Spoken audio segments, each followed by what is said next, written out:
এখন সন্ধ্যাবেলা বোনেদের দেওয়া এই শার্টটা পরে আমরা যাবো শপিং করতে, দুর্গাপুজোর শপিং করব, তার সাথে আমার মেকআপের কিছু জিনিস কিনবো আর বাইরে খাওয়া দাওয়া করবো। আমার দুই বোন আমাকে জন্মদিনে এই শার্টটা গিফট করেছে, এটাই এখন পরলাম, কিরকম লাগছে আমাকে কিন্তু বলো।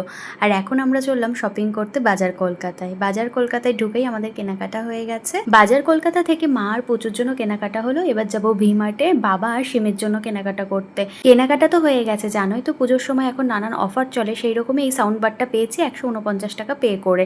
যাই হোক, সেটারই এখন টেস্টিং চলছে যে ঠিকঠাক গান চলে কিনা। আর এই যে কত কিছু কিনে নিয়েছি, ব্যাগগুলো কিন্তু ভালোই ভারী হয়ে গেছিল। তারপর আমরা পৌঁছে গেলাম একটা ধাবাতে। আমরা সেখানে ঢুকেই প্রথমে চা নিয়ে নিলাম, আর তারপরে সেজওয়ান হাক্কা নুডলস নিয়েছিলাম, যেটা মিক্সড আর কি থাকে সেটা।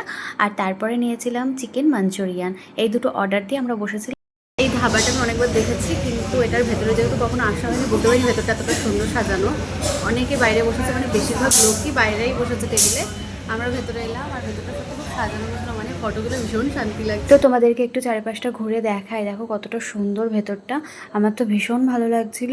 আর আমরা যে খাবারগুলো অর্ডার দিয়েছিলাম সেগুলোও চলে এসেছে, দেখো দেখতে তো খুব সুন্দর লাগছে।